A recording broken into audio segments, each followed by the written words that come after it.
Good morning, all. I hope you've had a good morning thus far. I had my son's IEP meeting. It went well. Out of all the experiences we've had in reference to schools here in my local community, I have to say the Okaloosa Online has been bar none the best. And we have been a part of many schools in this area. And unfortunately, given the timeline of life and arrangements and moving and all of this stuff, my son has went to multiple schools in this local area. And in many ways, he fell through the cracks.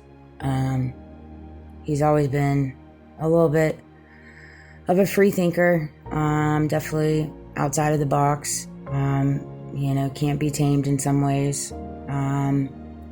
But he has a miraculous amount of gifts, he really truly does. And, so often enough, the school system wants to box our kids in, and they want them to be tamed, and they want them to think and act the way they say to. And if they don't, well, you're going to get, chastised, and you're going to be put in this little box, and you're going to be told X, Y, Z, and then you're going to be suggested to go to therapists and counselors and get on medication and all this stuff. And I've walked down that road with my son since he was 5 years old. And so we've been through so much. Reference to the school system, outside of the school system, between Baker acting, golly, you name it, IEPs, 504s, counseling, medication, all of it.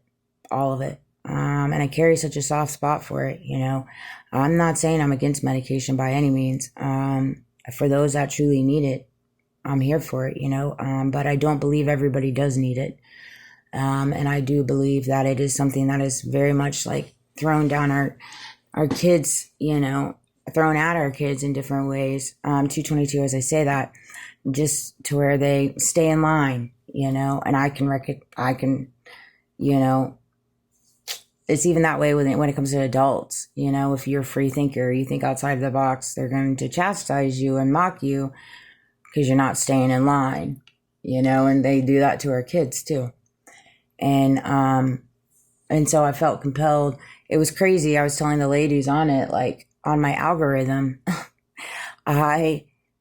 Kamala Harris was doing an interview. I don't know how old it was. And it was a really good interview. I shared it. And she was talking about how they're taking out the funding in different ways in the school system. And there are kids out here that are on a wait list for IEPs and 504s and special needs, even children battling with autism. And they're taking out different types of fundings in that. And it's crazy to me how in a world with an abundance of wealth, why we have to keep cutting corners. Same thing with the Medicaid and food stamps. Like I just went through my whole renewal process.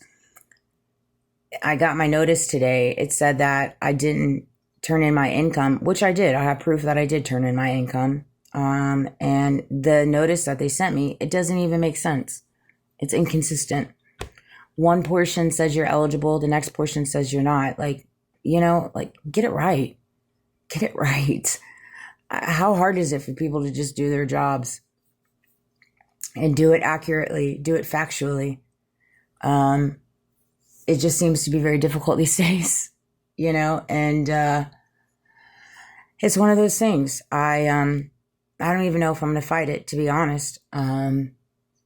Because I know there's other people out there that really need food stamps more so than I do. And thankfully, I have a job now. I have 2 of them.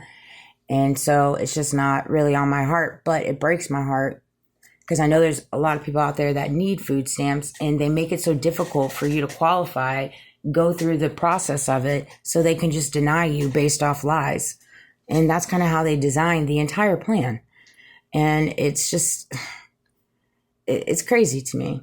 It's crazy to me, the concept that they have so graciously built this world on. So people that are crying out for help, people that need help, just can't get it. if you don't have the will and you don't have the advocating portion in yourself to fight for yourself, then no, you're just not going to. And that's where you have to dig deep and find that in you. You know what I mean? If I didn't have a second job, I would fight it. Now, am I going to include it in my case of systematic abuse? Most definitely, because I have proof. But when it comes to fighting for the food stamps and stuff like that, I don't know that I'm going to, because I don't believe that it's the right thing to do. But I felt very compelled. I wanted to touch on this in reference to people's gifts. You know, everybody has gifts. So often enough, we don't realize what our creativity, our mindset, things we do with our hands, our gifts, our discernment, our intuition, and we all have them. We all have them, you know, and the only way that you don't tap into your gifts is if you're allowing your ego to guide you, truly. Because when you move without ego, you're able to tap in to your inside soul on a totally different level. You really, truly are. And I hope this video is making sense, but discernment, a spiritual perception, meaning sensing truth versus deception, light versus manipulation. And that's the thing, is like, so often enough, we already know the truth. It resides inside of us. That little gut feeling, that little thought that pops in your head when you're in a situation, you're in a circumstance, and you're like, no, this doesn't feel right. Yeah, that's the truth. That's your discernment. That's your gut telling you it isn't right. And so we've been trained to go against it, when really it's just follow it. Follow it. What is the harm going to do in following what you truly feel and what you truly believe? How is that going to hurt you? Truly. You're hurting yourself by not being true to yourself. Dang, that's power, Amanda. Jeez. Common expression, feeling the check in your spirit, seeing patterns before others notice them. Purpose, to guard, warn, and guide. Exactly. It's to guard you, to warn you, to guide you. When you get those inner feelings, you get those inner thoughts, whether it's in your personal relationships, your family relationships, whether that's in your business that you run or the business you work for, things like that. You all have a spiritual knowing. We all do. 1 Corinthians 12:10, to another discerning of the spirits. Everybody has discerning spirits. Wisdom and knowledge. This is my favorite. Wisdom and knowledge. I'm always here for wisdom and knowledge. I got some wisdom and knowledge. I do indeed. I love it too. I'm going to go on a walk. I'm going to chill the rest of the day. There's so much that's come to me in reference to my forward movement and stuff like that I'm just picking up on when it comes to everything that's unraveling on the front stage and how big it is. Big. It's a big. I have my inner child, man, that keeps me grounded. I have an inner child. We're locked in together. We have a good time. And I try to just have fun with knowing the pressure that follows me. And the ladies that were on the IEP this morning, they were so pleasant. They were so nice. They were so uplifting and motivating. That was really, really nice to hear. Wisdom and knowledge, receiving divine insight and practical strategy beyond natural logic. See, there's so many times that we all need like the natural logic. Like we have to have like, it's hard for our minds to see beyond the illusion, beyond the mask, beyond the veil, think that there's actually truth in a higher power that exists, you know, God, the divine, that's actually here on earth. Because he is already here on earth. They know that. That's why they're going against and doing all this crap. They know that.